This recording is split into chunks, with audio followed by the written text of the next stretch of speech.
The next great cosmic calamity is right around the corner unless the new Infinity Watch can gather the stones and stop it from happening. What'll happen next? Well, let's hop on into Infinity Wars issue number 1 and find out. Alrighty then, so this issue pretty much picks up from where Infinity Countdown ended. Gamora wants to go after the Soul Stone. This caused her to have a massive falling out with the rest of the Guardians, who are also very split on what to do next. Drax left with Adam Warlock and Kang, but Peter, Quill, Rocket, and Groot think that it's suicide to get involved with this any more than they have to. They all feel that Gamora is way too close to this whole Soul Stone business, but she says that she literally lost a piece of herself and she's going to do whatever it takes to get that piece back. Now back on Earth, Doctor Strange has called a meeting of the new Infinity Watch by sending a message to everyone who has a stone. Drax and his party show up first. Again, they're not exactly sure how the rest of the hero community will take to having a young Kang the Conqueror show up at the meeting, even though he does claim to be on the up and up, for now at least. And hey, I mean, how could you not trust him? He's dressed in his old Iron Lad garb. Perhaps it's Turk Barrett, though, who's going to be the real troublemaker, because he shows up to the meeting with a bunch of D-list muscle as well as Super Assassin Bullseye, showing that there is no greater and more terrifying combination than stupid and ambitious. Bullseye is absolutely not stupid, though. He notes that there's only 5 stone holders here at the meeting when they're supposed to be 6. That's because Black Widow has decided to stay far away with a sniper rifle to help protect the other heroes during the meet. Adam Warlock takes the spotlight. After all, he's probably the most knowledgeable about what exactly is going on about the end of time that could be brought about because of the Infinity Stone. Says that there's something different about them, that the Soul Stone especially is acting odd, almost as if it's being corrupted from the inside out, and he wonders if the other stones are having the same problem. Now from there we head on over to the hard-working B story of this event, and that is what's going on with Loki. He feels that some outside force is pulling his strings, and because of that he goes to the God Quarry. The Cosmic Witches taunt him about his current predicament, and indeed the predicament of the entire multiverse right now, before eventually letting the trickster god come face to face with, get this, a version of himself from an alternate universe where not only is he a hero, not only is he worthy enough to wield Mjolnir, but he also has all 6 of the Infinity Stones.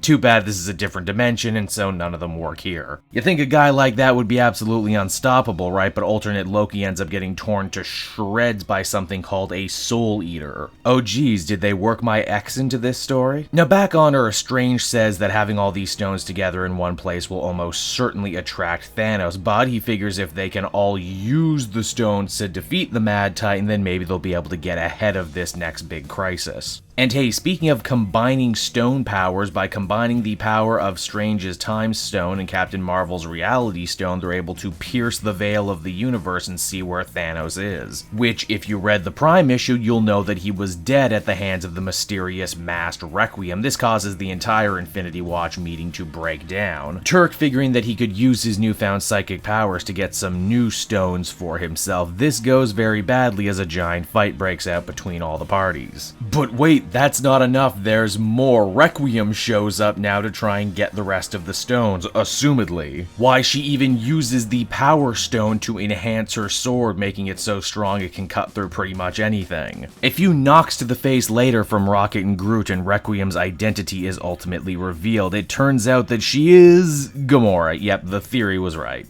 Understandably, this just floors poor Star-Lord, seeing a friend of his turn to the dark side like this. Gamora again reiterates that she was willing to do whatever it took to get the Soul Stone back and fix what's broken in her, even if that means killing friend and foe alike as the comic ends. So there you go everyone, that was Infinity War issue number 1, and I gotta say, I both did expect and didn't expect a lot of what happened in this issue. Only one issue in, and I really feel that Infinity Wars, if I had to sum it up, is Jerry Duggan saying, oh, what's that? Too many Marvel events are like their movie counterparts now? Well, let me go completely off the reservation by killing Thanos and making Gamora the villain. It's also pretty damn refreshing knowing that this series is ultimately going to be short with tie-ins that you don't really seem to have to read, and also that they didn't milk the whole who's under Requiem's mask thing for the whole story, especially when I have always felt the whole fallen hero narrative is always more interesting. With the focus also still squarely being on the Guardians of the Galaxy, I have to wonder if this was just the direction that the Guardians book would have gone in had it not ended so prematurely like it did.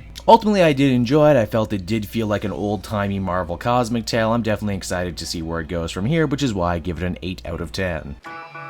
Hey there everyone, it's Cape Jewel again, and I want to thank you for watching to the end of the video. I hope you enjoyed it, and as always, why not check out some of these other videos I'm hard at work on. Then, as always, you can follow me on Twitter and Facebook at Cape Jewel, so you're up to date on what I got coming out next. And if you're feeling in a supportive mood, please, by all means, check out my Patreon, link down in the description. Patrons get exclusive access to videos and content before anyone else, and you can do so for as little as $1 a month. So until next time, everyone, this has been Cape Jewel. I will be back again with more great comic content that smacks of greatness. Bye-bye, everybody.